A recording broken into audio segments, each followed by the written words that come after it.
came closer. Take off your sandals, because you are standing on holy ground. I am the God of your ancestors, the God of Abraham, Isaac, and Jacob. So Moses covered his face because he was afraid to look at God. Then the Lord said, I have seen how cruelly my people are being treated in Egypt. I have heard them cry out to be rescued from their slave drivers. I know all about their sufferings, and so I have come down to rescue them from the Egyptians and to bring them out of Egypt to a spacious land.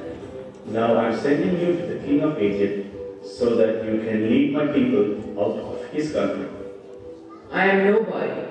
How can I go to the king and bring the Israelites out of Egypt? God answered, I will be with you, and when you bring the people out of Egypt, you will worship me on this mountain. That will be the proof that I have sent you. When I go to the Israelites and say to them, the God of your ancestors sent me to you, they will ask me, what is his name? So what can I tell them? I am who I am. This is what you must say to them. The one who is called I am has sent me to you. But suppose the Israelites do not believe me and will not listen to what I say. What shall I do if they say that you did not appear to me? So the Lord asked him, What are you holding? A staff. He answered, the Lord said, Throw it on the ground. When Moses threw it down, it turned into a snake, and he ran away from it. Then the Lord said to Moses, Bend down and pick it up by the tail. So Moses bent down and caught it, and it became a stick again. The Lord said, Do this to prove to the Israelites that the Lord, the God of the ancestors, the God of Abraham, Isaac, and Jacob, has appeared to you. The Lord spoke to Moses again. Put your hand inside your robe. Moses obeyed. And when he took his hand out, it was diseased, covered with white spots, like snow. The Lord said, Put your hand inside your robe again. He did so, and when he took it out this time, it was healthy, just like the rest of his body. If they will not believe you or be convinced by the first miracle, then this one will convince them. But Moses answered, No, Lord. Please send someone else. At this, the Lord became angry with Moses and said, What about your brother Aaron, the Levite? I know that he can speak well. In fact, he is now coming to meet you and will be glad to see you. You can speak to him and tell him what you say. I will help both of you to speak, and I will tell you both what to do. He will be your spokesman and speak to the people for you. Then you will be like God, telling him what to say. Take the stick with you, for with it you will perform miracles.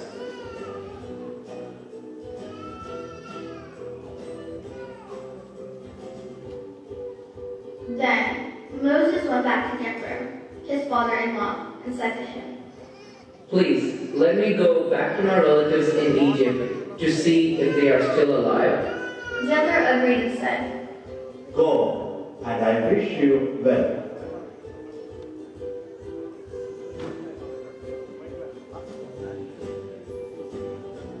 Meanwhile, the Lord said to Aaron, Go into the desert to meet Moses. So he went to meet him at the holy mountain. Then Moses told Aaron everything that the Lord had said when he told him to return to Egypt. He also told him about the miracles which the Lord had ordered him to perform.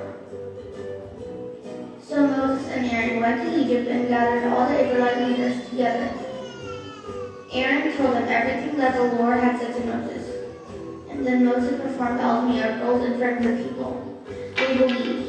And when they heard that the Lord had come to them and had seen how they were being treated cruelly, they bowed down and worshipped.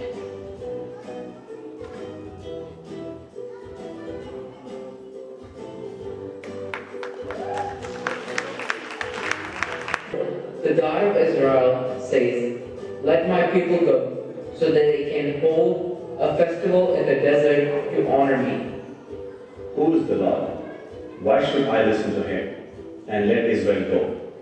I do not know the Lord, and I will not let Israel go. Moses and Aaron replied, "The God of the Hebrews has revealed himself to us. Allow us to travel for 3 days into the desert to offer sacrifices to the Lord our God. If we don't do so, he will kill us with disease or by war." The king said to Moses and Aaron, What do you mean by making the people neglect their work? Get those slaves back to work. You people have become more numerous than the Egyptians, and now you want to stop working? That same day, the king commanded the Egyptian slave drivers and the Israelite foremen, Stop giving the people straw for making bricks.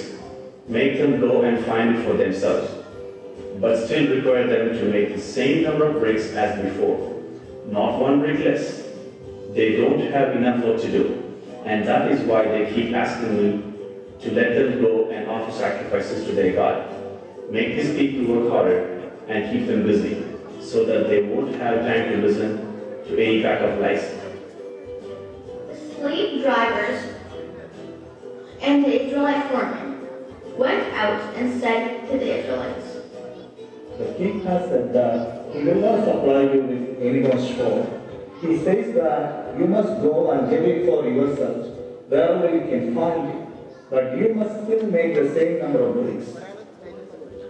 So the people went all over Egypt looking for straw.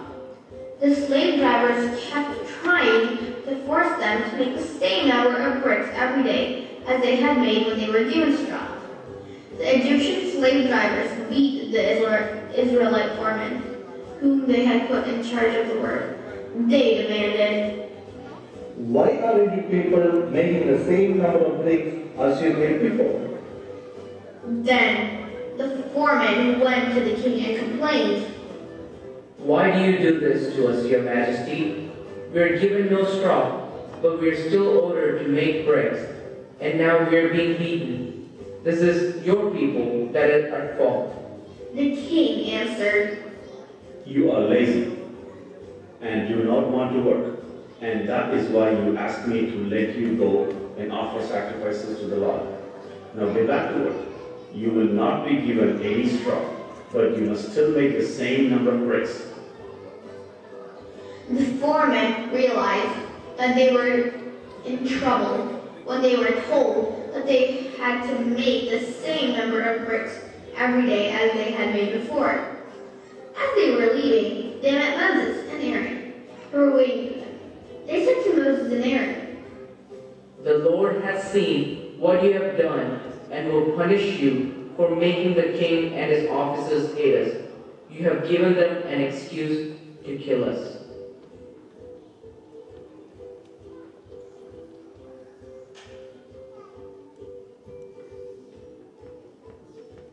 Moses went and asked the Pharaoh again to let the Israelites go into the desert to worship the Lord.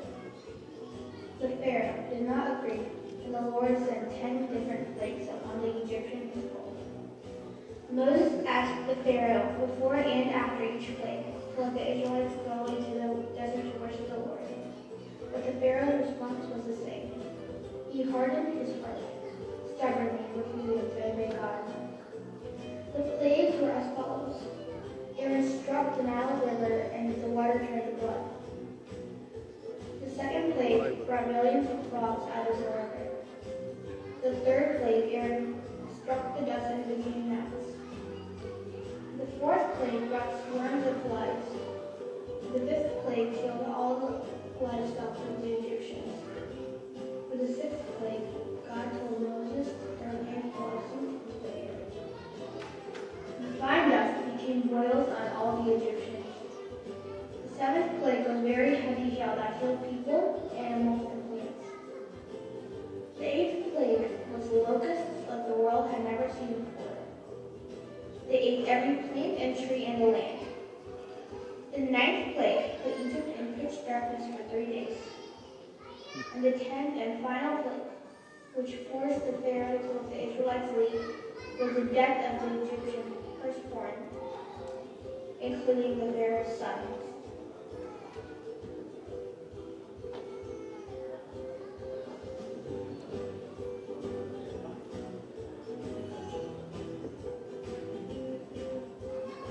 When the king of Egypt was told that the people had escaped, he and his officials changed their minds and said, "What we have done? We have let the Israelites escape, and we have lost them as our slaves?" The king got his war chariot and his army ready. He set out with all his chariots, including the 600 finest, commanded by their officials. The Lord made the king stubborn, and he pursued the Israelites, who were leaving triumphantly.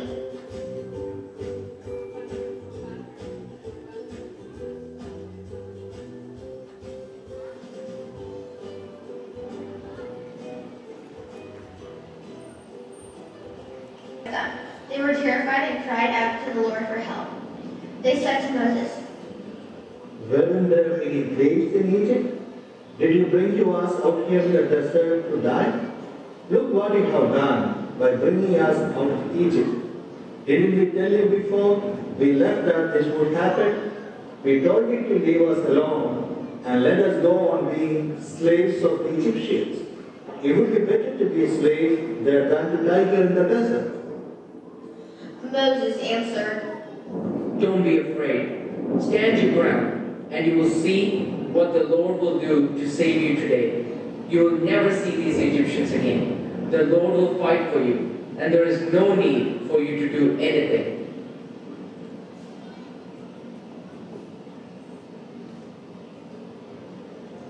The Lord said to Moses, Why are you crying out for help? Tell the people to move forward. Lift up your stick and hold it out over the sea. The water will divide, and the Israelites will be able to walk through the sea on dry ground. I will make the Egyptians so stubborn that they will go in after them, and I will gain honor by my victory over the king, his army, his chariots, and his drivers. When I defeat them, the Egyptians will know that I am the Lord.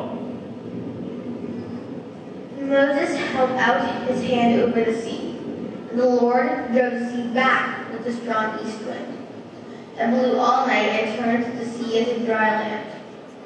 The water was divided, and the Israelites went through the sea on dry ground, with the walls of water on both sides.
Jeffrey worked really hard to conduct a program with 17 participants, and also that was the longest program for tonight. So we have to give them another round of applause.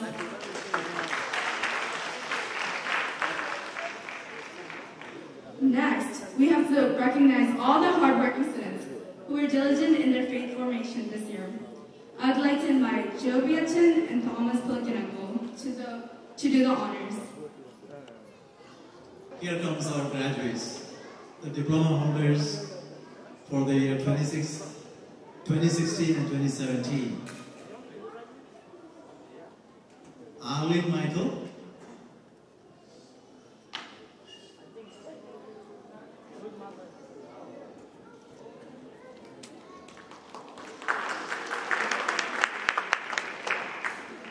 Armada Chukwunanigal,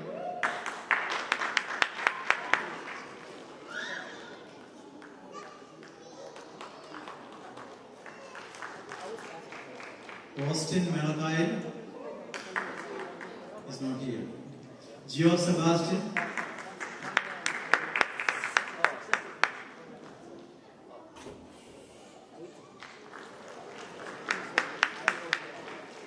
Jasnia Tenson,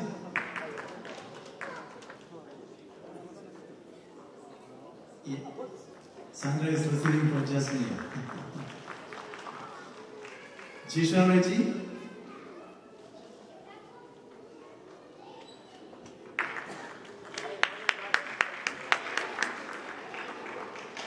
and Lidwin John. Lidwin. Lidwin John.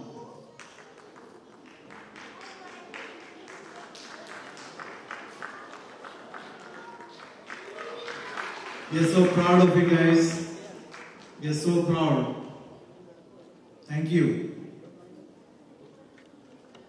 Congratulations once again to all the students. So let's give them another round of applause. Hey Marissa, are there any new kinds of performances this year? Of course we do. This year we have a live concert composed of talented young musicians. This is the first time in our church's history that we have such a show being performed. Coordinated by Tina Chechi, with the help of musical experts from our church, they will be playing 2 songs for us. Let's put our hands together to encourage these young musicians.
Thank you.